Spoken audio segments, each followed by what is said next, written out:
10 years ago, Hurricane Wilma clobbered us.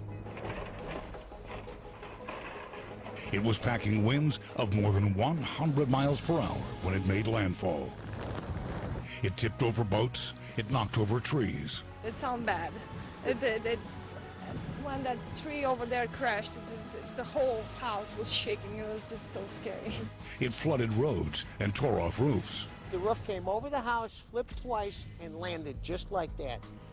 I couldn't believe it. Homes were turned to rubble. It's unbelievable. It's just devastating. Mobile homes to condos and just about everything in between were damaged. I would evacuate next time. It was deadly, killing 21 in Florida, and it was devastating for so many of the survivors. What will the hurricane season bring this year? Now, a News Channel 5 special, Surviving the Storm.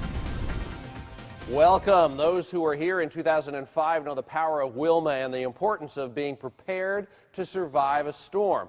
During the next half hour, we'll be looking at storms and the steps you should start taking now to prepare for a hurricane. One of the many lessons Wilma taught us is that hurricanes can hit long after the peak of the storm season passes. Wilma formed in late October, hitting the U.S. as well as Mexico and Cuba, killing at least 62 people.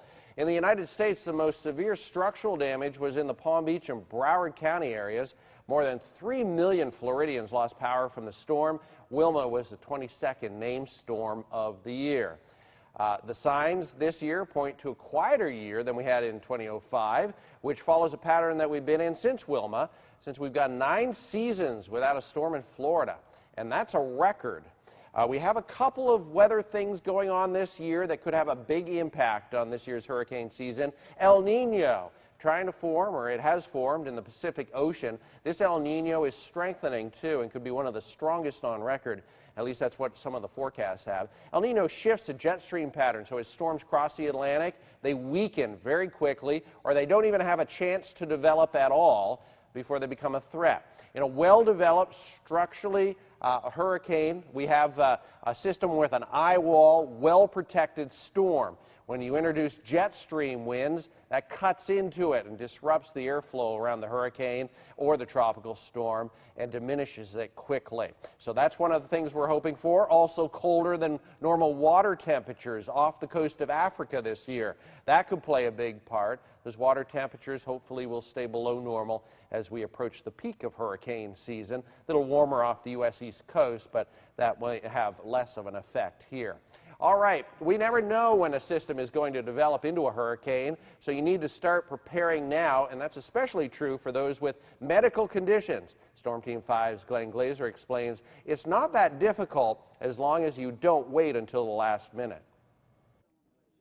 News Channel 5's medical expert Dr. David Soria has been on duty for many hurricanes here in South Florida, and over the years he's come up with some good advice for folks with medical conditions for how to weather a storm. Number one, call your doctor. He or she will give you the best advice as far as what you should do, what you need to prepare for, and what things you should have in the house. Second thing is clearly medications. Right? Don't wait for your last 1 or 2 pills before you realize that, oh my gosh, the drugstores are closed and I'm not going to be able to get the refill. And what about patients with more advanced needs? Some of us require certain equipment. If you have emphysema or asthma, you need nebulizers. Those are powered by electricity. You need to be prepared. You need to know where you can go, or make sure you have the means to be able to have that nebulized medication in case you have an attack. So now you know what it takes to get yourself prepared, but what does it take to get an entire hospital prepared for an incoming storm? We know that we're going to have an increased volume of patients, so we make sure that we have the staff and the resources to be able to accommodate them. Accommodate them means having the right specialists ready to handle storm-related injuries and having staff running in shifts so everyone is rested and alert. And for you at home, there's one final point that Dr. Soria wants to make. If there's one good thing, and obviously hurricanes are not good, but if there was one good thing about one, and that's that we do get a warning, sometimes days. Take advantage of it.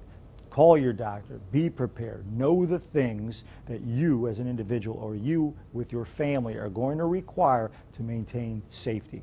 Glenn Glazer, WPTV, News Channel 5. For more information on everything from the supplies you need before the hurricane hits to the list of hurricane shelters and steps to take after the storm passes, go to WPTV app or WPTV.com and click on the weather section and then the hurricane survival guide. We have it all there for you. We've all seen the pictures of screen enclosures and pools over patios pulled apart by a hurricane. Our consumer watchdog, Jen Strathman, has some options that could save you and some money and the structure in the future. Screen enclosures dot the landscape of South Florida, but the relaxing patio oases can come crumbling down in a hurricane. Consider your options now before the storm hits. These small holes don't allow enough air to pass through them during a storm, so pressure builds inside, which can cause the screen enclosure to weaken and eventually fall. So insurance experts tell you to do the unthinkable and cut your screens ahead of time. And I warn homeowners of this because if that storm does not hit, you are stuck with a pretty expensive bill to replace the screen in that wall. There's a new option on the market. So we're going to pull at the same time. 1, 2, 3. Screen enclosures that pop out. And that's how you do it. They cost around $350 a panel, depending on the size. It gives your screen enclosure a very good chance to survive the storm. It's an investment, but consider the cost you'll have to pay if there's a hurricane. Most homes have a 2% deductible, and it's not based on your damage, but based on the insured value of your home. So on a $300,000 home, you're paying the first $6,000 in damage. That's before any insurance kicks in. And most policies won't cover any damage to screens, just the frame. It's a gamble either way, but something to think about before the storm hits the radar. I'm consumer watchdog Jen Strathman, fighting for you. Hurricanes aren't the only bad weather systems we see in the summertime here in South Florida. We get our fair share of strong thunderstorms, too. Storm Team 5's James Wilma reports on how they can develop into dangerous conditions and what you should be looking for. When it comes to a thunderstorm, what separates the strong from the severe? Well, a severe thunderstorm is defined as capable of producing 58-mile-per-hour winds or higher and 1-inch hail, which is about the size of a quarter. A lot of clouds look scary, but are not severe. So how can you tell the difference? Here are some viewer photos that I found to help me illustrate. Scud clouds. These are the most commonly mistaken clouds for tornadoes. They can form from any garden variety thunderstorm and do not mean a tornado is near. Shelf cloud. A shelf cloud forms at the leading edge of a thunderstorm's gusty winds. A well-defined shelf cloud usually means severe thunderstorm wind gusts are soon to follow and may cause damage. Waterspout. South Florida gets many waterspouts. Most are very weak and dissipate as they reach the land. Some can even form without a thunderstorm. They look pencil thin and sometimes curvy. These do not cause much damage or threaten life unless in a boat. Every now and then, however, a true tornado will form over the water from a severe thunderstorm like the one back in 2012 in Juno Beach. These are very dangerous and you should seek shelter immediately if seen. Funnel clouds.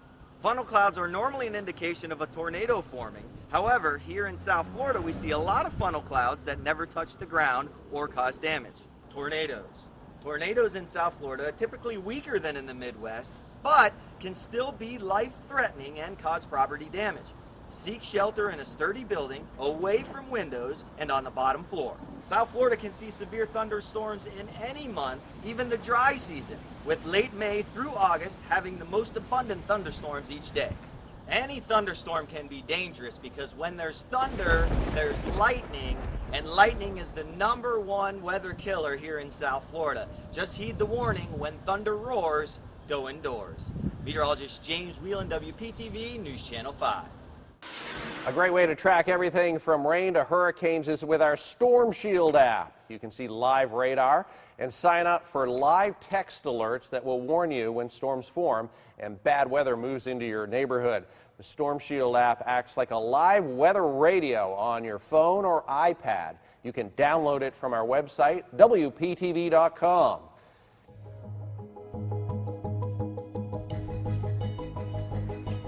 Welcome back. Before the hurricane season even started this year, we had our first named storm. Tropical Storm Anna made landfall in South Carolina at the beginning of May with sustained winds of 45 miles an hour. They caused some coastal erosion and not much else. But many asked, is this a sign of the season to come? We asked one hurricane expert if he could read anything into a May storm. In terms of what that means for the rest of the season, it really doesn't mean anything. If you look at all the years it had storm formations in May, there's a few that were incredibly active and a few that were incredibly quiet, and there's a whole pile in the middle. So if you average them all out, it averages out to an average season, which is basically what to say is May storms really don't tell you anything about what's going to happen the rest of the season. When a hurricane forms, we often get caught up in the numbers. Is it a Category 1, a 3, or possibly a 5? But hurricane experts warn not to focus solely on that number. As Storm Team 5's Tyler Malden reports, storms are made up of more than just the wind speed. Hurricanes are one of Mother Nature's most fascinating and deadly of forces. Storms reach the first hurricane level when wind speeds reach 74 miles per hour and up, and they grow as the speed increases. They can cause roofs to tear apart, uproot trees, and snap power lines like twigs. Annually, hurricanes account for dozens of injuries, and according to NOAA, an average of almost 20 fatalities. In addition, one hurricane making landfall can cause several $1 billion in damage. But contrary to popular belief, it's not all about the wind. Hurricane specialist Michael Lowry explains. Wind gets all of the attention when it comes to hurricanes, rightfully so, right? But there are other hazards even more deadly than the wind. Hurricanes can spawn tornadoes, create major flooding, and cause life-threatening storm surge. The Saffir-Simpson wind scale for measuring hurricane strength doesn't always give an indication of how damaging it'll be. It ranges from 1, the weakest, to 5, the strongest. For example, Hurricane Katrina was a Category 1 when it hit Florida in 2005. And Hurricane Andrew, one of the most costly natural disasters in history, was a Category 5 when it struck South Florida in '92. The problem is this scale is based solely on wind speed. It doesn't incorporate all the other hazards. So you can't pay attention to just the number. The fact of the matter is the weaker end storms are known to cause, in some cases, more damage, especially with rainfall. We've witnessed this firsthand in South Florida. Tropical Storm Isaac dropped more than a foot of rain, which caused dangerous flooding in Wellington 3 years ago. So never let your guard down with any storm, and prepare for all possible scenarios this hurricane season. For WPTV News Channel 5, I'm meteorologist Tyler Malden. It can be one of the biggest costs associated with a hurricane. That's the cost of repairing damage to your home. Our consumer watchdog, Jen Strathman, reports on the steps you should take when hiring someone to fix your home. Out-of-state contractors flood our area after a storm. Before you hire the first contractor who knocks on your door, here's some watchdog wisdom. Before you hire a contractor, make sure you protect yourself. So often I hear stories of things when they don't go as planned. But here's some watchdog wisdom to make sure things do go as planned. Anytime someone climbs a ladder at my house or does something hazardous, I always ask for a copy of their insurance before they begin any work. Just in case something goes wrong, I know I'm protected.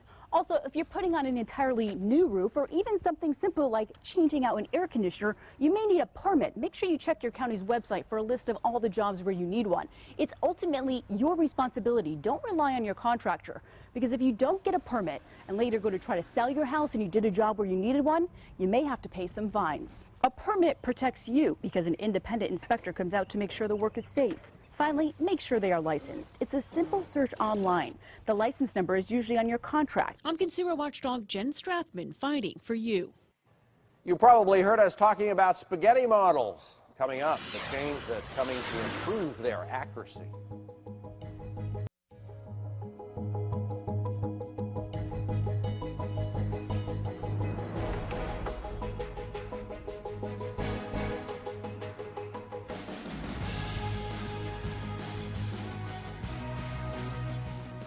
Welcome back. People seem to really like looking at the spaghetti models while they're tracking a storm.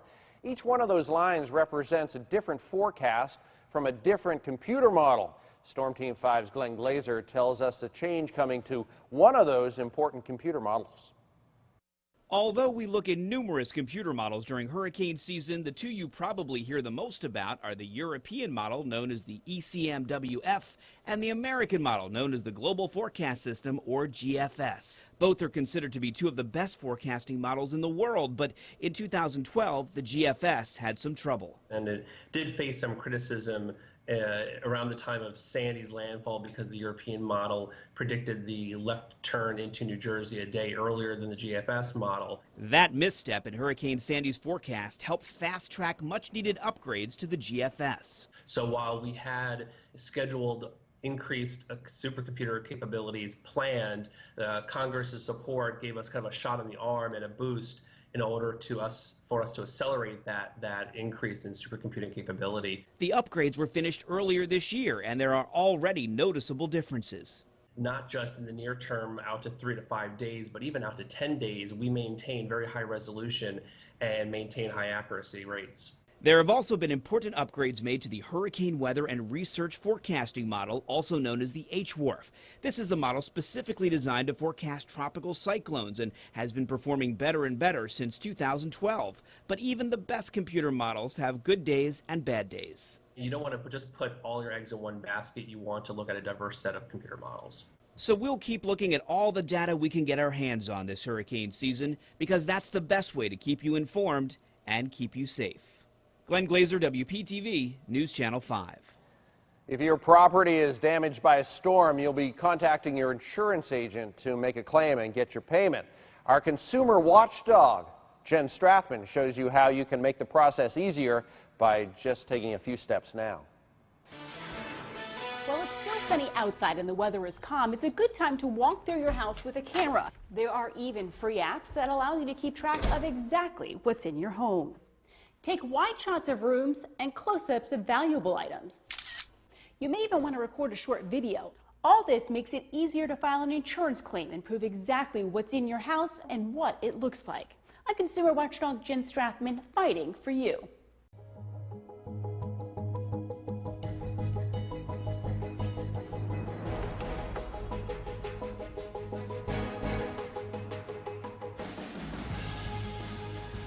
Welcome back. When a hurricane is heading this way, many focus on the intensity of the storm, but there's another factor to consider: the storm surge. This year, the National Hurricane Center is putting more of a focus on storm surges.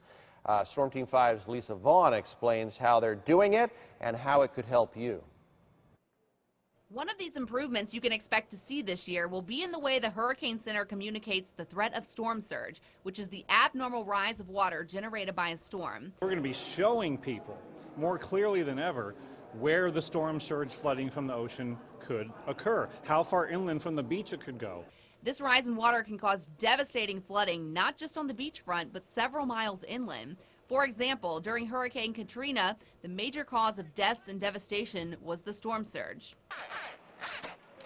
We've heard the saying, hide from wind, run from water. So while the winds of a hurricane are obviously a huge threat to our lives and our property, many people can stay safe from the winds by staying inside a strongly built home with shutters on their windows.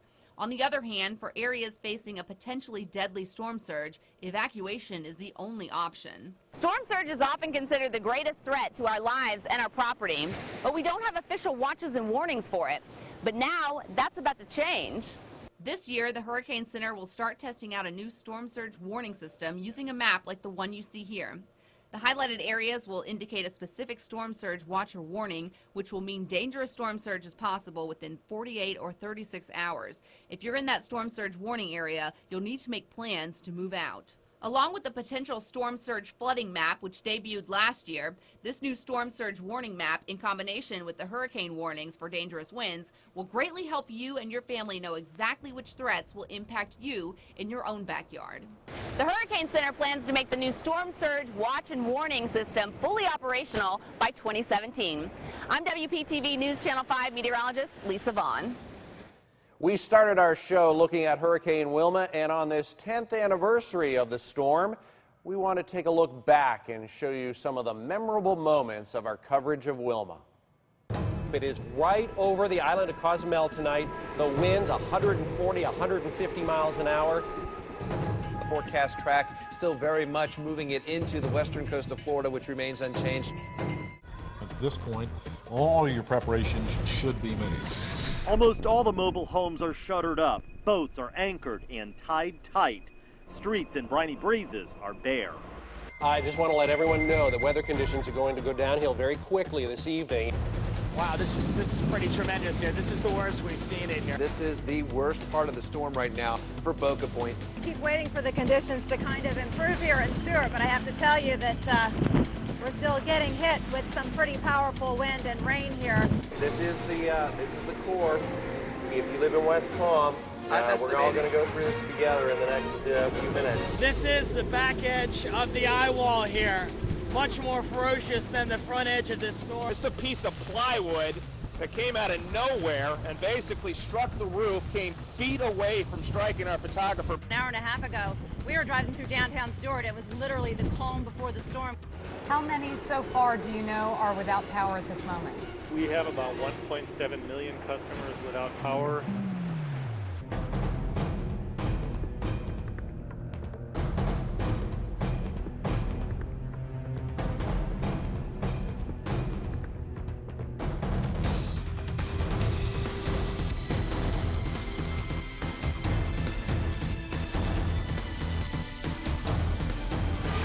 Storm has gone, but we want to show you some of the pictures that we have been getting into the newsroom.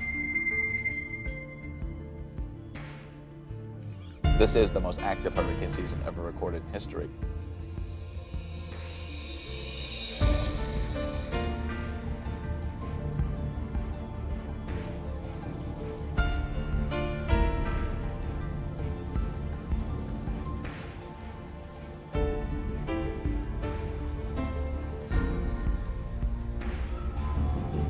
People should not be heading out on the interstate. Only emergency vehicles actually should be out at this time.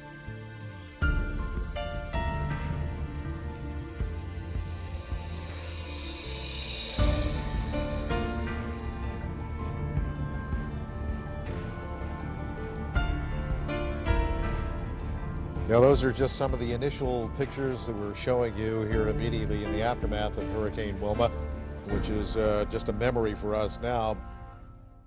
Lots of memories there. The key to surviving a storm is being prepared. We have the information you need to get ready for a storm, from what you need to do when a storm hits to the steps you need to take when it passes. You can find it all on WPTV.com. Just go to the weather section and then to the Hurricane Survival Guide.